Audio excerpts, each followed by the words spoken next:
ആരാന്നാ നമ്മൾ മനസ്സിലാക്കിയത്? അള്ളാഹുവിന്റെ റസൂലിനെ കുറിച്ച് ആരാന്ന് നമ്മൾ മനസ്സിലാക്കിയത്? നമ്മളോടുള്ള സ്നേഹം എത്രയാണ്?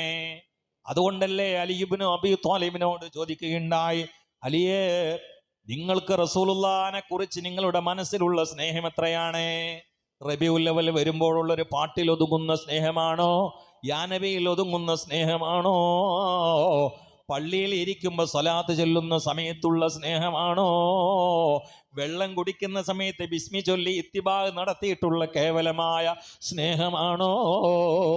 അല്ല അല്ല, അലിയാരുടെ പ്രതികരണോ വകാന അഹബ്ബ ഇലൈനാ, എനിക്ക് മാത്രമല്ല ഞങ്ങൾക്ക് മുഴുവനും മുത്തായ മുസ്തഫ ഏറ്റവും ഇഷ്ടപ്പെട്ടതാണ്. മിൻ ആബാഇനാ, ഞങ്ങളുടെ വാപ്പമാരേക്കാൾ, വ ഉമ്മഹാത്തിനാ, ഞങ്ങളുടെ ഉമ്മമാരേക്കാൾ, വ അംവാലിനാ, ഞങ്ങളുടെ സകലമാന സമ്പത്തിനേക്കാൾ, വ ഔലാദിനാ, ഞങ്ങളെ സന്താനങ്ങളെക്കാൾ, പോരാ, വമിനൽ മാഇൽ ബാരിദ് അലല്ലമ, ശക്തമായ ദാഹമുള്ള സമയത്ത് തണുത്ത വെള്ളം കിട്ടിയാൽ ആ ദാഹിച്ച് വലഞ്ഞവന് വെള്ളത്തോട് എത്ര പ്രിയമാണോ, അതിനേക്കാൾ മുത്തായ മുസ്തഫാനോട് എനിക്കും എൻ്റെ കൂട്ടാളികളായ സ്വഹാബാക്കൾക്കോ പ്രിയമാണേ, ആർത്തിയാണേ, കാമമാണേ, ദാഹമാണേ. ഇന്നിൽ തീയാ റിഖസബാ യൗമൻ ഇലാ അർളിൽ ഹറം പല്യ സലാമി റൗളതൻ ഫീഹൻ നബിയുൽ മുഹ്തറം അക്ബാദുനാ മജ്റൂഹതോ മിൻ സൈഫി ഹിജ്രിൽ മുസ്തഫ യാ സയ്യിദി ഇർഹം ലനാ യാ സയ്യിദി ഇർഹം ലനാ. കാറ്റേ കാറ്റേ റൗളയിലായി വീശുന്നേരാ എത്തിക്കുമോ പാപ്പിയമേന്നിൽ ഇന്നൊരു അഭിവാദന വചനങ്ങളായി.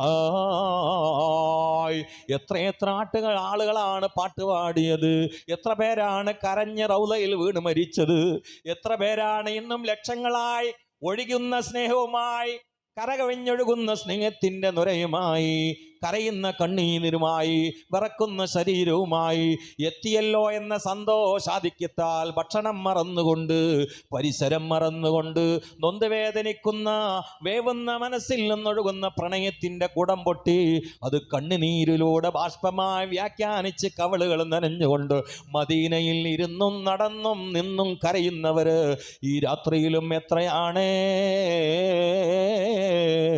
ഖറഅനാ ഫിൽ ളുഹാ വലസൗഫ യുഅതീക ഫസറാ ഖുലൂബനാ ദാകൽ ലതാഉ.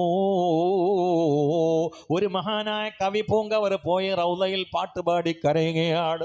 മുത്തായ നബിയേ, എനിക്കെൻ്റെ വിഷയത്തിൽ വല്ലാത്ത വിഷമമായിരുന്നു, വല്ലാത്ത ദുഃഖമായിരുന്നു, വല്ലാത്ത ബേജാറായിരുന്നു. അപ്പോഴാണ് ഞാൻ സൂറത്തുൽ ളുഹാ പാരായണം ചെയ്തത്. അതിൽ വലസൗഫ യുഅതീക റബ്ബുക ഫതർലാ എന്ന ആയത്ത് കണ്ടപാടെ എനിക്ക് പ്രതീക്ഷയുടെ മൊട്ടുകൾ വിടരുന്നു നബിയേ, സമാധാനത്തിൻ്റെ പൂക്കൾ വിരിഞ്ഞു നബിയേ, എൻ്റെ കൽബിൻ്റെ പരിഭ്രമം പോയി നബിയേ. കാരണം ആ ആയത്തിൻ്റെ വിശാലമായ അർത്ഥസാധ്യതകളുടെ താല്പര്യത്തിൽ പരലോകത്ത് തമ്മാടികൾക്ക് വേണ്ടി അങ്ങ് റെക്കമെൻഡ് ചെയ്താൽ അത് സ്വീകരിച്ചുകൊണ്ട് അങ്ങയെ തൃപ്തിപ്പെടുത്താൻ പരലോകത്ത് പടച്ചവൻ തയ്യാറാണ് എന്ന അള്ളാഹുവിൻ്റെ അറിയിപ്പാണല്ലോ നബിയേ. എന്നെ പോലെയുള്ള ദോഷികള് നാളെ ദോഷം ചെയ്തതിൻ്റെ പേരിൽ നരകത്തിൽ കിടന്ന് വേവുമ്പോ അങ്ങേക്ക് സമാധാനമുണ്ടാകുമോ?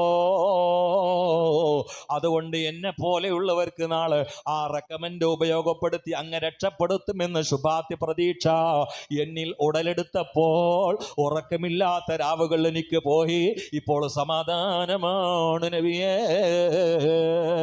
ആ ശഫാഅത്തിന്റെ അധികാരിയല്ലയോ? ഇന്ന നിശ്ചയം നമ്മൾ നൽകിയിരിക്കുന്നു തങ്ങൾക്കൽ കൗസർ, ശഫാഅത്ത് ചെയ്ത് ജനങ്ങളെ രക്ഷപ്പെടുത്താനുള്ള അധികാരം നൽകിയിരിക്കുന്നു എന്നും അതിന് തഫ്സീർ കാണാം.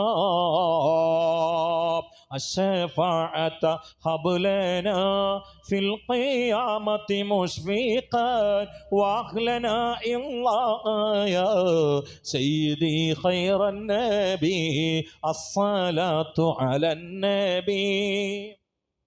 وركه الصلاة على النبي والسلام على الرسول الشفيع الأبطاغي والحبيب العربي. അതുകൊണ്ട് ഈ മദ്ഹിലായി ഇന്നത്തെ രാത്രിയിൽ ഹൃദയം സമാധാനമടഞ്ഞ് നമുക്ക് നിദ്രയിലേക്ക് കണ്ടുപോകണം. ഒരു പക്ഷേ മധു പറഞ്ഞ് കേട്ട് പോയി കിടക്കുന്ന ഏതോ രാത്രിയായിരിക്കാം. നമ്മുടെ കിനാവിൽ ഹൃദയത്തിനെ പുളകമണിച്ചുകൊണ്ട് ബെഡ്റൂമിൽ പാതിരാവിൻ്റെ ഉള്ളറയിൽ ഈ പാൽപുഞ്ചിരി നമ്മുടെ മുമ്പിൽ പ്രത്യക്ഷപ്പെട്ടേക്കാം. അതൊരു പക്ഷേ ഇന്ന് രാത്രിയായേക്കാം. വമരീലൻ അന്ത സായിറു